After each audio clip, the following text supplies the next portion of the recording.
Welcome to our channel. మీకు అలాగే మీ కుటుంబ సభ్యులు అందరికీ సంక్రాంతి శుభాకాంక్షలు. ఈ శుభ తరుణంలో ఒక చిన్న 3 ముక్కలు మీతో మాట్లాడతాను. ఎస్పెషల్లీ యువత, ఒక గ్రాడ్యుయేట్ అయిపోయి కెరీర్ స్టార్ట్ చేస్తున్న వాళ్ళకి, లేదా ఇంచుమించు అదే ఏజ్ ఉన్న ఒక 20 నుండి 25 ఇయర్స్ ఉన్న వాళ్ళు బిజినెస్ చేస్తున్న వాళ్ళకి ఒక చిన్న సలహా మాత్రమే. ఓకే, ఫాలో కావాలా వద్దా అనేది పూర్తిగా మీ యొక్క ఇష్టం. ఓకే, ఒక 25 ఇయర్స్ ఉన్న ఒక పర్సన్ ఇన్వెస్ట్ చేస్తున్నాడు అనుకుందాం. ఓకేనా, ఇంచుమించు ఎన్ని డబ్బులు పెట్టాలా, ఎన్ని డబ్బులు వస్తాయని చెప్తాను. ఫస్ట్ మన స్టార్టింగ్ కెరీర్లో ఏం చేయాలో చెప్తాను. చూడండి, జాబ్ చేసే వాళ్ళైనా బిజినెస్ చేసే వాళ్ళైనా మీ రిలేటెడ్గా మీరు డెఫినెట్ అప్డేట్ కావాలా. సార్ నేను మస్తు చదువుకున్న పిహెచ్డి డాక్టరేట్ చేసిన అంటే అది నెక్స్ట్ 5-10 ఇయర్స్ తర్వాత అది ఓల్డ్ అవుతుంది. I will tell good example. అట్లాగే ఇవాళ బిజినెస్ చేస్తున్నాం సార్, ఇవాళ నెంబర్ 1 టాప్ సేల్స్లో ఉన్నాం సార్, మాకు అప్డేట్ కావాల్సిన అవసరం అట్లా అనుకోకూడదు. మీకు గుడ్ ఎగ్జాంపుల్ చెప్తాను అండి. నోకియా మొబైల్స్ ఆ టైంలో ఇంచుమించు ఒక 25 ఇయర్స్ బ్యాక్ నోకియా మొబైల్ మించిన మొబైల్ లేనే లేదు. నోకియా అలాంటిది వాళ్ళు అప్డేట్ కాలేకపోవడం వల్ల కనుమరుగైపోయింది. సో ఎవరికైనా జాబ్ చేస్తున్న ప్రతి ఒక్కరు కానీ మీ జాబ్కి రిలేటెడ్ సంబంధించిన వాటికి అంటే ఇంకా హయ్యర్ స్టడీస్ చదువుకోవడమా, దాని రిలేటెడ్ రీసెర్చ్ చేయడమా, అలాంటివి డెఫినెట్లీ చేయండి. ఇక బిజినెస్ చేస్తున్న వాళ్ళు ప్యారలల్గా ఇంకొక బిజినెస్ చేయండి, ప్యారలల్గా దానికి సంబంధించింది. ఫర్ ఎగ్జాంపుల్ మీరు బిల్డర్ అనుకుందాం.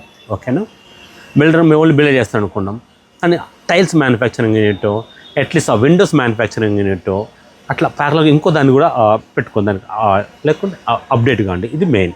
ఓకే, ఇక తర్వాత ప్రతి ఒక్కరికి హెల్త్ ఇన్సూరెన్స్ డెఫినెట్గా ఉండాలి. Health insurance must and should ఉండాలి. Okay, right. ఎందుకంటే కష్టకాలంలో ఎవరు డబ్బులు ఇవ్వరు. Main term insurance. Term insurance అందరికి ఇవ్వరు. ఓన్లీ యోగ్యత ఉన్న ఐటీ పే చేసిన బిజినెస్ మ్యాన్లకు కానీ మంచి ఉద్యోగం చేస్తున్న వాళ్ళకి టర్మ్ ఇన్సూరెన్స్ దొరుకుతుంది. సో ఇది 2 చేసుకున్న తర్వాత ఫర్దర్గా మనం ఇన్వెస్ట్మెంట్స్కి వెళ్తాం. సో ఇన్వెస్ట్మెంట్ మీరు ఎందులోనే చేయండి సార్, ఎందులో చేసినా అటు ఇటుగా, అంటే ఆగిపోయిన వాచ్ కూడా రోజుకి 2 సార్లు కరెక్ట్ చూపిస్తుంది. సో మీరు పనికిరాని భూములు పెట్టినా కానీ ఎప్పుడో కొంత పెరుగుతుంది.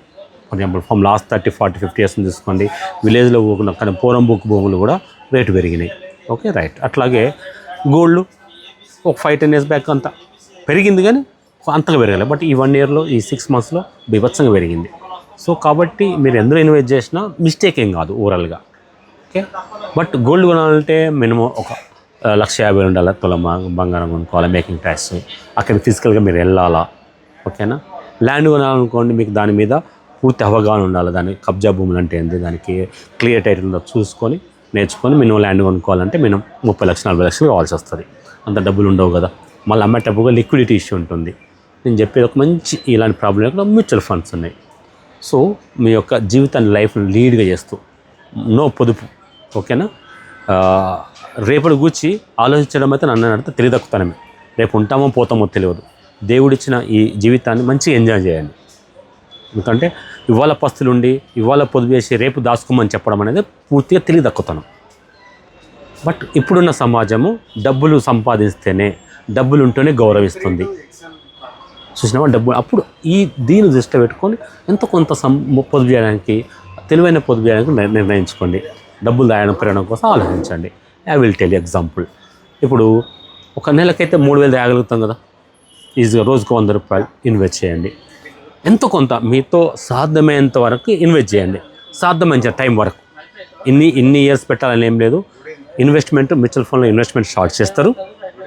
స్టార్ట్ చేసిన తర్వాత వద్దనుకున్న రోజు మీరు ఆపేయండి, డబ్బులు విత్డ్రా చేసుకోండి, ఎలాంటి అబ్జెక్షన్ ఉండదు. ఓకేనా, బట్ ఎక్కువ టైం ఉంచగలిగితే మనీ కాంపౌండింగ్ అంటారు.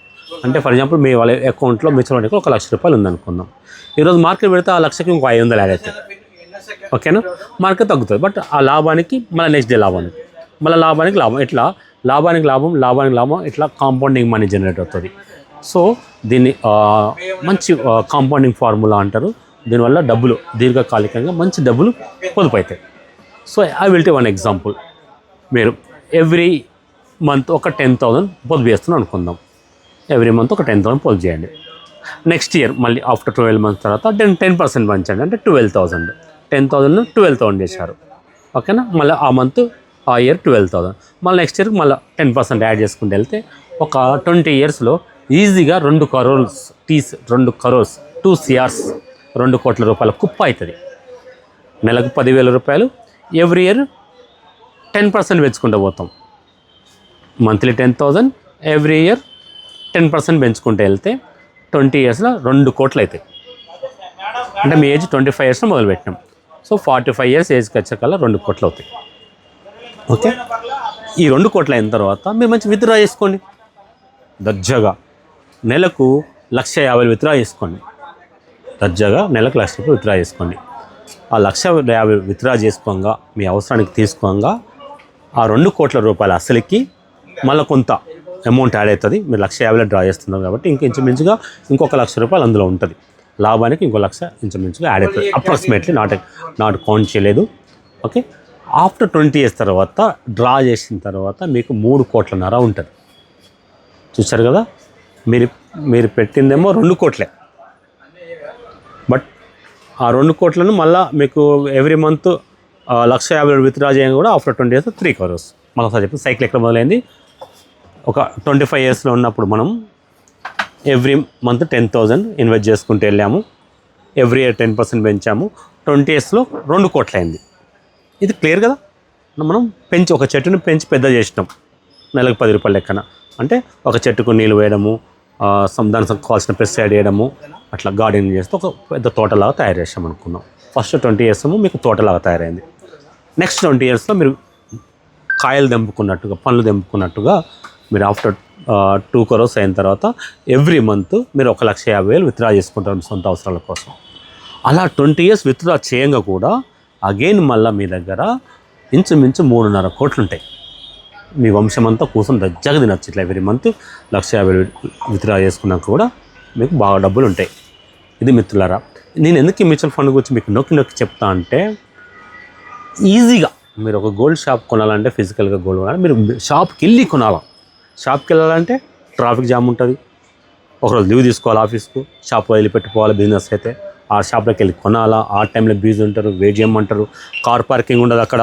ఓకేనా, ఆ కొన్న ఫిజికల్ రేటు అది కల్తీయా నకిలియా ఎంత మనకు ఇంత ఈజీ తెలియదు. దానికి GST, మేకింగ్ చార్జ్ అట్లా అవన్నీ పడుతుంటాయి. మళ్ళీ అమ్మేటప్పుడు మళ్ళీ ఇదే రిస్క్ ప్రాసెస్ ఉంటుంది. కాబట్టి మీరు కనుక మ్యూచువల్ ఫండ్ ఇన్వెస్ట్ చేస్తాను అనుకోండి, ఇంట్లో బెడ్ మీద పడుకొని జస్ట్ బటన్ నొక్కండి, ఆటోమేటిక్గా యూనిట్స్ మీకు వచ్చేస్తాయి. మళ్ళీ అవసరం ఉన్నప్పుడు బటన్ నొక్కండి, డబ్బులే మంచి ఆటోమేటిక్ 2 మీకు డబ్బులు వస్తాయి. లిక్విడిటీ బాగుంటుంది. సో ఇక ఏంటి సార్ మీరు బాగా చెప్పారు సార్ అంటే, మరి వీటికి భద్రత ఏంది అంటే, బ్యాంకులకు RBI ఎలా ఉంటుందో మ్యూచువల్ ఫండ్కి SEBI ఉంటుంది. మ్యూచువల్ ఫండ్లకు SEBI means securities exchange board of India. ఇది ఇండియన్ ఫైనాన్స్ మినిస్ట్రీ కంట్రోల్ చేస్తుంది అన్నట్టు. సో దానికోసం, సో కాబట్టి మీకు డబ్బులు అనేది ఎటుపోవు. తర్వాత మీరు చేసిన ఇన్వెస్ట్మెంట్ డబ్బులన్నీ ఎక్కడ ఉంటాయి, మ్యూచువల్ ఫండ్ ద్వారా ఇన్వెస్ట్ టాప్ మోస్ట్ కంపెనీలో ఉంటాయి. ట్రెంట్ ఉంటుంది, ఫర్ ఎగ్జాంపుల్ ట్రెంట్లో మనం బట్టలు కొనుక్కుంటాం కదా జూడియోలోకి వెళ్ళి. ఓకేనా, అలా. తర్వాత మనం ఒక పవర్ కంపెనీ ఇన్వెస్ట్ చేస్తాం. వితౌట్ పవర్ మనం లైఫ్ సాగించలేము కదా. లాస్ట్కు నేను చెప్పాలంటే, మీరు ఏ పని చేసినా ఆ పనికి మీనింగ్. టైంపాస్ కోసం సినిమాకి వెళ్ళినా ఆ సినిమా టికెట్ల మీద కూడా ఒక కంపెనీ. ఓకేనా, అక్కడ మీరు టైంపాస్ కోసం రెస్టారెంట్లో తిన్నా అవి కూడా ఆ కూల్ డ్రింక్ కంపెనీ. అంటే ఎగ్జాంపుల్ వరుణ్ బెవరేజెస్. మీరు బర్గర్స్ తిన్నా ఒక KFC, అవన్నీ ఆ కంట్రోల్, అవన్నీ డబ్బులు అన్నీ మార్కెట్లో వెళ్తాయి. లాస్ట్కి మీరు ఒక నిరోధ్ ప్యాకెట్ కొన్నా అది కూడా ఆ కంపెనీ డబ్బులే మిత్రులారా. అంటే ఇండియాలో 5,000 కంపెనీస్ లిస్ట్ అయినాయి, అన్న డబ్బులు వెళ్ళిపోతాయి. You feel the proud. మీరు నమ్మరు, ఒక కంపెనీలో పార్ట్నర్షిప్ కావడం అంత ఆశమాష కాదు. ఇండియాకు సెక్యూరిటీని ప్రొవైడ్ చేసే హిందుస్థాన్ ఏరోనాటికల్ లిమిటెడ్ యుద్ధ విమానాలకు సంబంధించిన company one of the partner. టాటాలో ఇన్వెస్ట్ చేశారనుకోండి, టాటా యొక్క ఇన్వెస్ట్మెంట్ వాళ్ళకి వచ్చిన ప్రాఫిట్ 70% ప్రజాసేవకు వాడతారు. అలాంటి company one of the part. ఒక ఫార్మా కంపెనీ పెట్టాలనుకుంటే ఏం చేయాలా, ఫార్మాలో PhD చేయాలా, ఆ తర్వాత డబ్బులు పొదుపు చేయాలా, డబ్బులు కట్టబట్టుకుపోయి పొల్యూషన్ కంట్రోల్ పర్మిషన్ తీసుకోవాలా, ఆ ఫార్మా కౌన్సిల్ మెంబర్షిప్ తీసుకోవాలా, పర్మిషన్ తీసుకోవాలా, ఒక ఫార్మా కంపెనీ పెట్టాలా. ఇన్నిసార్లు మీరు శివాజీలో చూశారు కదా, శివాజీ సినిమాలో ఒక ఫార్మా కంపెనీ పెట్టాలా, ఆ తర్వాత సేల్స్ చేయాలా, అమ్మాలి. అంత వితౌట్ ఎనీ రిస్క్, ఇలాంటి ఆ ప్రాబ్లం లేకుండా సింపుల్ ఒక ఫార్మా కంపెనీ ఇన్వెస్ట్ చేస్తున్నా, ప్రాఫిట్స్ వచ్చేస్తున్నాయి. బట్ ఫార్మా కంపెనీ పెట్టడానికి ఎన్ని ఇయర్స్ యొక్క శ్రమ ఉంటుందో తెలుసా? లాస్ట్కి చిన్నపాటి బిల్డర్ అయినా మీ అపార్ట్మెంట్కు ఒక ట్రాన్స్ఫార్మర్ కావాలంటే 1 year తిరగాల్సి వస్తుంది. అంత ఈజీ కాదు బిజినెస్ చేయడం. కానీ మీ సంపాదించిన కొద్ది డబ్బులను మంచి ఇలా టాప్ మోస్ట్ కంపెనీలో ఇన్వెస్ట్ చేస్తారు. Feel proud. అలాంటి పెద్ద ఫేమస్ కంపెనీలో మీరు one of the business partner. Every private company, even ప్రస్తుతం ఇండియాలో ఉన్న ప్రభుత్వ రంగ సంస్థలు కూడా మంచి లాభాలు రాణిస్తున్నాయి. సో కాబట్టి మీరు ఎందులో డబ్బులు పెట్టినా ఓకే, లాభాలు రావడం పక్కా.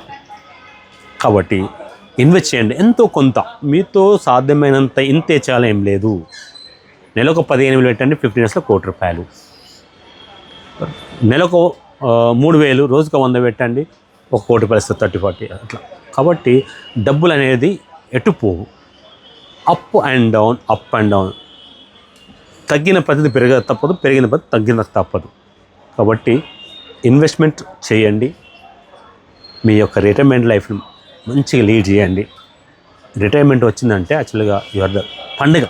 ఎందుకంటే పొదుపు చేసిన డబ్బులు మంచిగా వెకేషన్కి వెళ్ళొచ్చు, ఒక షష్ఠి పూర్తి బ్రహ్మాండంగా చేసుకోవచ్చు. మీ పిల్లలకు ఆదర్శంగా ఉండొచ్చు, మీ డబ్బులు చూపెట్టచ్చు పోర్ట్ఫోలియో. సార్ నేను ఇంత ఇన్వెస్ట్ చేసిన సార్ వచ్చిందని. సో కాబట్టి బీదరికం అనేది మనతోనే అంతరించిపోవాలి. మన పిల్లలందరూ నెక్స్ట్ జనరేషన్లో ధనవంతులుగా జీవించాలనేది నా చిన్న ప్రయత్నము. తప్పులుంటే మన్నించండి, వీలైతే షేర్ చేయండి, లైక్ కొట్టండి. ఓకే, పండుగ మంచి జరుపుకోండి. జై హింద్.